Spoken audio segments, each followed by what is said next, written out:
अस्सलाम वालेकुम and welcome back to my channel.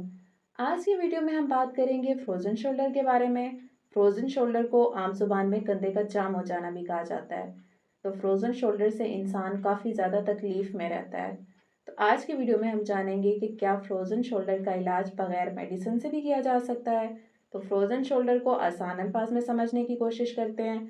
इसके लिए हमारे साथ डॉक्टर बिशारत न्याजी मौजूद हैं। इनसे बातचीत करते हैं और फ्रोज़न शोल्डर के बारे में जानते हैं। अस्सलाम वालेकुम सर। जी, वालेकुम सलाम। सर, सबसे पहले तो आप मुझे ये बताएं कि फ्रोज़न शोल्डर आखिर होता क्या है? जी, फ्रोज़न शोल्डर जैसे कि नेम इंडिकेट कर रहा है, फ्रोज़न शोल्डर मीन्स के कंधे का फ्रीज़ हो जाना, जाम हो जाना या मुंजमद हो जाना। ओके। मरीज़ को रोज़मर्रा के काम काज करने में दुश्वारी का सामना करना पड़ सकता है, लाइक जैसे वो कमीज़ पहनने, बालों में कंघी करने, वज़ू करते हुए हाथ मुँह धोते हुए कंधे को ऊपर उठाने या अपने हाथ को पीछे घुमाने में मरीज़ को मसला दरपेश आता है। इसको आम ज़ुबान में फ्रोज़न शोल्डर कहते हैं। तो सर, फ्रोज़न शोल्डर की आखिर वजूहात क्या हैं? जी, मेडिकल साइंस में अभी तक इस कंडीशन का बरामद तो पता नहीं चल सका, लेकिन कुछ कंडीशन ऐसी हैं जिसकी बिना पे हम इसको कैटेगराइज़ करते हैं। लाइक जो पेशेंट ऐसे हों जिनको शुगर का मसला हो, या उनको थायराइड का मसला हो, या उनकी कॉलर बोन जिसको हम हंसी की हड्डी बोलते हैं, क्लेविकल फ्रैक्चर हो, उस फ्रैक्चर के बाद उनका शोल्डर इमोबाइल हो जाए, तो उनमें ये मसला दरपेश आ सकता है। या ऐसे मरीज़ जिनके रोटेटर कफ, जो हम कंधे के घुमाने वाले पट्टे जिसको मेडिकल ज़ुबान में रोटेटर कफ बोलते हैं, अगर उनमें कोई ख़राबी हो तो उनको भी ये मसला दरपेश आ सकता है। तो सर, फ्रोज़न शोल्डर की तशख़ीस कैसे की जाती है? जी, इसमें कोई एज़ सच कोई इसका ब्लड टेस्ट नहीं है या कोई स्कैन्स नहीं है, एक्स-रेज़ नहीं है, जिसकी बिना पे हम सॉलिडली कह सकें कि ये फ्रोज़न शोल्डर ही है। जस्ट पेशेंट का हम एक फ़िज़िकल मुआयना करते हैं, मुशाहिदा करते हैं, मरीज़ के जो बाजू की हरकत है, उसका एक एंगल होता है, रेंज होती है, उसको देखा जाता है कि वो कितनी रेंज में जा रहा है। और सेकंडली जो दर्द का एहसास है, जो पेन लेवल है, उसको हमने देखना होता है। इन दोनों रीज़न्स, इन दोनों वजूहात असेसमेंट की बिना पे हम डायग्नोज़ करते हैं कि आइदर पेशेंट को फ्रोज़न शोल्डर है या नहीं है। तो सर, ये बताएं कि जब कोई पेशेंट आपके पास क्लिनिक में आता है, तो वो आपको बताता है कि उसके शोल्डर में पेन है। तो आपको कैसे पता चलता है कि उसको ये फ्रोज़न शोल्डर का पेन है या फिर पट्ठों का मसला है? जी, ये आपने बड़ा इंपॉर्टेंट क्वेश्चन पूछा है और बड़ा कॉमनली आस्क्ड क्वेश्चन है। जब भी पेशेंट हमारे पास क्लिनिक पे या हॉस्पिटल में आते हैं तो बड़े परेशान होते हैं। उनको ये समझ नहीं आ रही होती कि इनके जोड़ का मसला है या पट्टे का मसला है। तो ये 2 चीज़ें हैं बेसिकली, एक फ्रोज़न शोल्डर है और एक कंधे को घुमाने वाले पट्टों में खराबी का मसला है। ओके। बॉडी के अंदर बेसिकली 2 तरह की मूवमेंट्स हैं, एक एक्टिव मूवमेंट और एक पैसिव मूवमेंट है। इन दोनों मूवमेंट्स की बिना पे हम उसको डायग्नोज़ कर सकते हैं। एक्टिव मूवमेंट्स वो होती हैं जो पेशेंट खुद परफॉर्म करता है, और पैसिव मूवमेंट वो होती हैं जो डॉक्टर परफॉर्म करता है। अगर तो पेशेंट को फ्रोज़न शोल्डर है तो उसकी एक्टिव और पैसिव मूवमेंट्स दोनों लिमिटेड होंगी और पेनफुल होंगी। अगर उसके पट्टों में मसला है तो उसमें पेशेंट एक्टिव मूवमेंट नहीं कर पाएगा, खुद से परफॉर्म नहीं कर पाएगा, लेकिन उसकी जो पैसिव मूवमेंट होगी जो डॉक्टर परफॉर्म करता है वो नॉर्मल होंगी। तो ये मेन डिफरेंस है दोनों में से। तो क्या सर, फ्रोज़न शोल्डर का इलाज बगैर मेडिसिन के भी हो सकता है? जी बिल्कुल, बल्कि इसका इलाज है ही बगैर दवाई के, क्योंकि जो पेन किलर्स हैं वो ट्रीटमेंट नहीं है, उन जस्ट पेन को कम करना है। और ओके। बेहतर ये होता है कि उनसे अवॉइड किया जाए, क्योंकि गैस्ट्रिक इश्यूज़ और किडनी के इश्यूज़ बनते हैं उनसे। तो फिजियोथेरेपी में हमने इसको 3 तरह का कैटेगराइज़ किया हुआ है। सबसे पहला जो इलाज है वो इलेक्ट्रोथेरेपी है, जो दूसरे वाला इलाज है वो एक्सरसाइज थेरेपी है, और थर्ड में मैनुअल थेरेपी है। अभी मैं इनकी सबकी डिटेल्स आपको बताता हूँ और एंड पे इंशाल्लाह आपको परफॉर्म करके भी बताते हैं, प्रैक्टिकली भी बताते हैं। जो पहले वाला ट्रीटमेंट है इलेक्ट्रोथेरेपी, उसमें हम डिफरेंट किस्म की मशीनें यूज़ करते हैं, जिसमें इंटरफेरेंशियल करंट है, इसमें टेंस थेरेपी है, और जिसमें अल्ट्रासाउंड थेरेपी है। जो सेकंड एक्सरसाइज थेरेपी है उसमें डिफरेंट किस्म की वर्जिशें हैं, जिसमें वॉल एक्सरसाइज है, पेंडुलर एक्सरसाइजेज हैं, व्हील और पुली एक्सरसाइजेज हैं। जो थर्ड वाला कंपोनेंट है उसमें मैनुअल थेरेपी, वो बड़ा इंपॉर्टेंट है।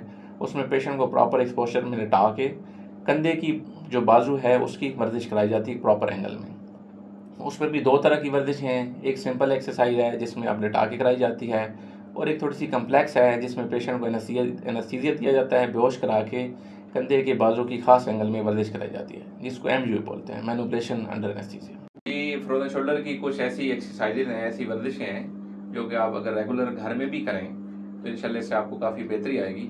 वो आपको प्रैक्टिकली करके बताता हूँ, तो आप देखते जाएं और इसको फॉलो करें, इंशाल्लाह से आपको काफ़ी रिलीफ मिलेगा। जो पहली वर्जिश है वो वॉल एक्सरसाइज है।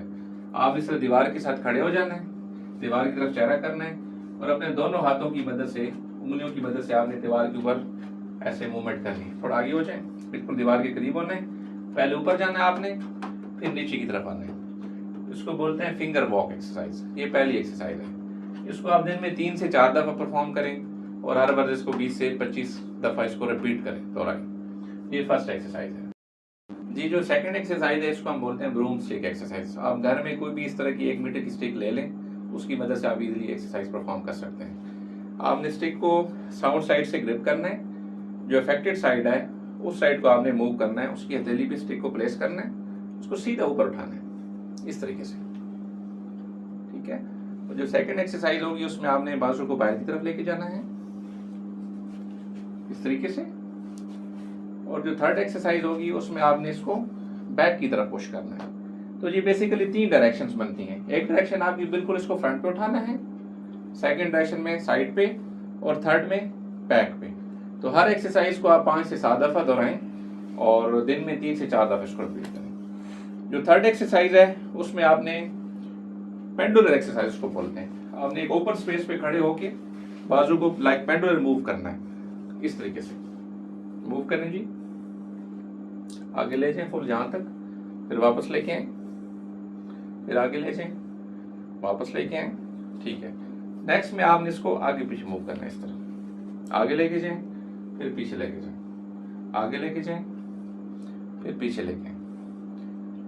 इस एक्सरसाइज को भी आप दिन में 3 से 4 दफ़ा दोहराएं और हर वर्जिश को 20 से 25 दफ़ा रिपीट करें जी। जो नेक्स्ट एक्सरसाइज है हमारी फोर्थ एक्सरसाइज, उसमें आपने एक टेबल लेनी है, टेबल के एज पे खड़े होना है और अपना हाथ यहाँ पे रख के बाजू का जोर नीचे की तरफ लगाना है। इसमें इस चीज़ का ख्याल रखना है कि आपकी जो कोनी है वो सीधी होनी चाहिए, कोनी आपकी बैंड ना हो। इसको नीचे की तरफ पुश करना है, कंधे वाले जो जोड़ है उसकी हरकत करनी है। इसको 5 सेकंड के लिए नीचे दबाना है, दबाएं 1 2 3 4 5, देन इसको रिलैक्स कर देना है। फिर अगेन इसको नीचे पुश करना है 5 सेकंड्स के लिए, फिर इसको रिलैक्स कर देना है। तो इस वर्जिश को भी आप दिन में 2 से 3 दफ़ा 20 से 25 दफ़ा दोहरा सकते हैं। ये हमारी लास्ट और जो फाइनल एक्सरसाइज है उसमें आपने सिंपल घर में कोई टॉवल, कपड़ा, रस्सी या चादर लेना है, उसकी मदद से परफॉर्म करनी है। उसके लिए आपने फॉर एग्जांपल आपका ये जो राइट साइड है ये अफेक्टेड है, इसको आपने पीछे रखना है और लेफ्ट साइड की मदद से इसको ऊपर पुल करना है, ठीक है। ऊपर पुल करें जी लाइक दिस, ऊपर खींचें। इसको भी आप 20-25 टाइम रिपीट कर सकते हैं और दिन में 2 से 3 दफ़ा इसको परफॉर्म करें जी। जो हमारा लास्ट स्टेप है वो है मोबिलाइजेशन। ये ऐसी टेक्निक्स होती हैं जो कि डॉक्टर ही परफॉर्म कर सकते हैं। इसका मैं थोड़ा सा आपको बता देता हूँ, थोड़ा आइडिया दे देता हूँ कि इसको हम हॉस्पिटल पे या क्लिनिक पे कैसे परफॉर्म करते हैं। तो इसके लिए सबसे पहले शोल्डर की जो ग्लाइडिंग्स होती हैं 3 तरह की होती हैं, एक इंटीरियर होती है, एक इंफीरियर, एक पोस्टीरियर। मतलब 3 डायरेक्शंस में हमने शोल्डर को घुमाना होता है। जो पहले वाली ग्लाइड है उसमें हमने शोल्डर को होल्ड करना होता है और ट्रैक्शन दे के नीचे की तरफ पोस्टीरियरली पुश करना होता है। जो सेकंड ग्लाइड है उसमें हमने ट्रैक्शन दे के इसको इंफीरियरली पुश करना होता है इस डायरेक्शन में। और जो थर्ड ग्लाइड है उसमें हमने शोल्डर को ट्रैक्शन दे के इंटीरियरली ऊपर की तरफ टिल्ट करना होता है। और सेकंड में हम इसको रोटेट करते हैं क्लॉकवाइज और एंटी क्लॉकवाइज। ये कुछ ऐसी टेक्निक्स हैं जो कि आप परफॉर्म नहीं कर सकते, जस्ट डॉक्टर ही परफॉर्म कर सकता है, लेकिन आपकी नॉलेज के लिए, इंफॉर्मेशन के लिए मैंने इसको शेयर किया आपके साथ। Thank you. तो सर ये बताएं कि फ्रोज़न शोल्डर ठीक कब होता है, इसके ठीक होने का टाइम पीरियड कितना है? जी, कंधे का जो जाम हो जाना है इसका बेसिकली हम 3 दर्जों में इसको हम डिवाइड करते हैं। जो पहला दर्जा होता है, स्टेज होता है, वो फ्रीजिंग होता है, दूसरा फ्रोज़न होता है और तीसरा थॉइंग होता है। जो बुक्स में लिखा हुआ है ऑलमोस्ट 1 दर्जा 6 माह का पीरियड ले जाता है, लेकिन जो मेरा अल्हम्दुलिल्लाह more than 10 years clinical experience है उसमें मैंने ये देखा है कि जो पेशेंट रेगुलर फिजियोथेरेपी सेशंस लेते हैं वो अल्हम्दुलिल्लाह विद इन मंथ वो कवर कर जाते हैं। तो सर लास्ट में हमारे व्यूवर्स को अगर आप फ्रोज़न शोल्डर के हवाले से कोई मैसेज देना चाहते हैं तो प्लीज़ दे दीजिए। जी, मेरी आम पब्लिक से और पेशेंट से एक हम्बल रिक्वेस्ट है कि अगर आपको किसी किस्म की भी कोई जिस्मानी तकलीफ़ हो या कंधे में दर्द हो तो काइंडली आप सेल्फ मेडिकेशन ना करें, ना खुद से इसको डायग्नोज करें, ना खुद इसके स्कैन्स करवाएं, एक्सरेस करवाएं, बल्कि आप एक क्वालिफाइड डॉक्टर के पास जाएं, इस बीमारी का तशखीस कराएं और इसका प्रॉपर इलाज करवाएं, प्रॉपर ट्रीटमेंट करवाएं, क्योंकि इससे आप बहुत सारी दवाइयों से भी बच जाएंगे, आपका टाइम भी बच जाएगा, आपके पैसे भी बच जाएंगे और आपकी सेहत भी, आपकी गुर्दे और आपका मैदा भी बच जाएगा। Thank you so much sir, आपने फ्रोज़न शोल्डर के हवाले से बहुत अच्छा गाइड किया। एंड पे जो आपने हमें एक्सरसाइज करके बताई हैं, आई होप सो हमारे व्यूवर्स के लिए वो काफ़ी ज़्यादा फ़ायदेमंद हुई होंगी। Thank you so much. जी, आपका बहुत शुक्रिया, आपने मुझे दावत दी, बुलाया, जी बहुत शुक्रिया आपका, थैंक यू जी, जज़ाकल्लाह। आई होप सो आपको ये वीडियो बहुत ज़्यादा पसंद आई होगी और काफ़ी कुछ आपको इससे सीखने को भी मिला होगा। इसके अलावा आप डॉक्टर साहब से ऑनलाइन कंसल्ट भी कर सकते हैं। ऑनलाइन कंसल्ट करने के लिए यहाँ स्क्रीन पे आपको नंबर नज़र आ रहा होगा, इस पे आप उनसे कॉन्टैक्ट कर सकते हैं।